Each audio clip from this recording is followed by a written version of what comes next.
You've probably watched a pro draft and thought, wait, I saw it before.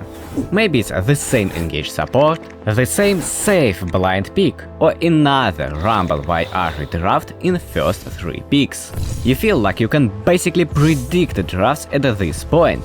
And you're not crazy, it's a real problem. If you had such feelings, well, you are in the right place.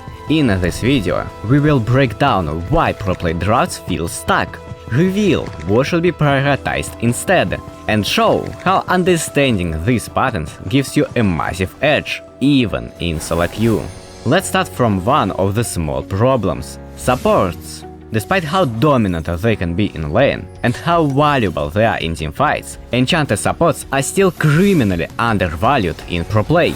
Lulu, Janna, Soraka, they win lanes, scale beautifully, and enable late game carries like nobody else. So why are we still seeing Alistar and Nautilus every match, like some unskippable YouTube ads? Because pro teams have a long-standing love affair with Engage. They want tools to start fights, to control tempo, and enchanters, they don't engage, they react, they protect, peel and zone, which to everyone feels like giving up control. But ironically, enchanters offer more control, just in a different form. They make it risky for enemies to dive. They let carries deal damage without instantly dying. They punish poor engages, and their power scales harder than most tanks ever will. It's not that enchanters are weak, it's that the current drafting philosophy doesn't trust them.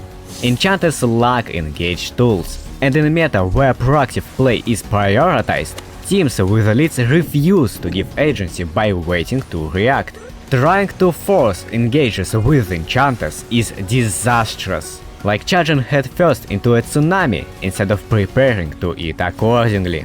Pro teams would rather dictate the game's tempo with engage, even if that means rejecting enchanters entirely, because when you are ahead but cannot engage, it feels awkward. Now let's zoom out a bit and talk about a broader trend: early game obsession. Pro teams have this mindset that if you win early, you win the game. So drafts are stacked with early mid-game champions like Vi, Jace, Taliyah, Renekton, Kalista. It's like ordering fast food. You get your power spike quick, but by 25 minutes you are full of regret. But here's the thing: pro games are slow, teams are disciplined. They don't randomly int when down 2k gold. Everyone rotates well, respects timers, and minimizes risk. So all these early picks, they get some leads and then do nothing. My cat does the same thing, eating tons of food and then sleeping the rest of the day.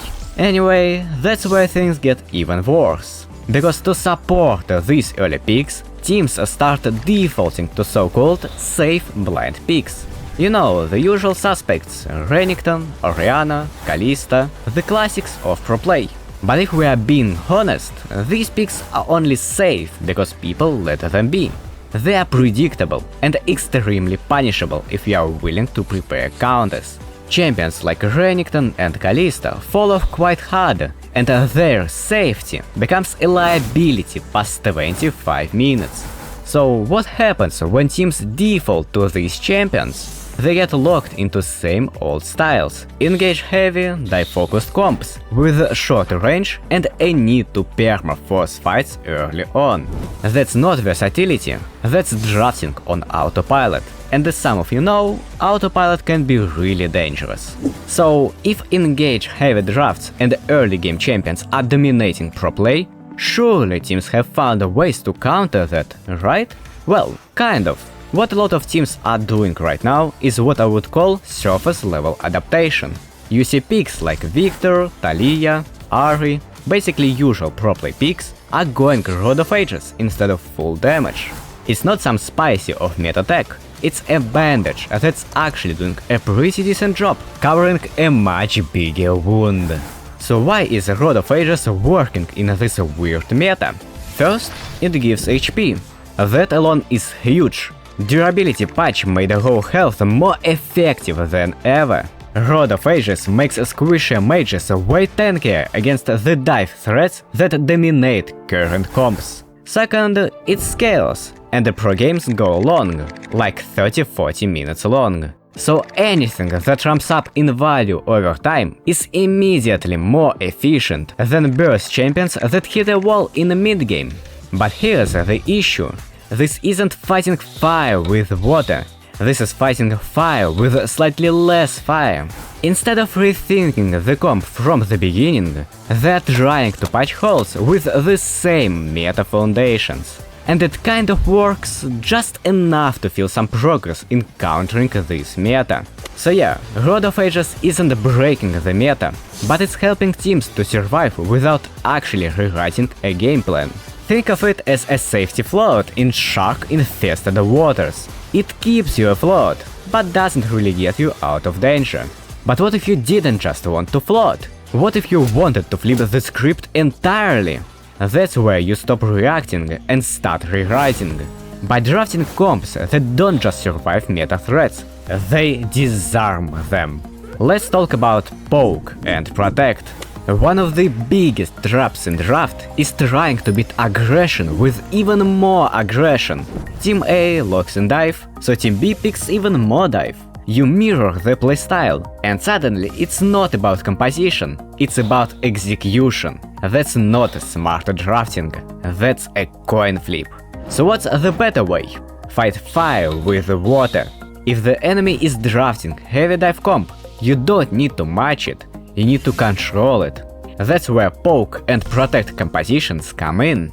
Poke champions like Ziggs, Vel'Koz, Jhin or even Xerath excel at chipping down catch comps before they can even reach the fight.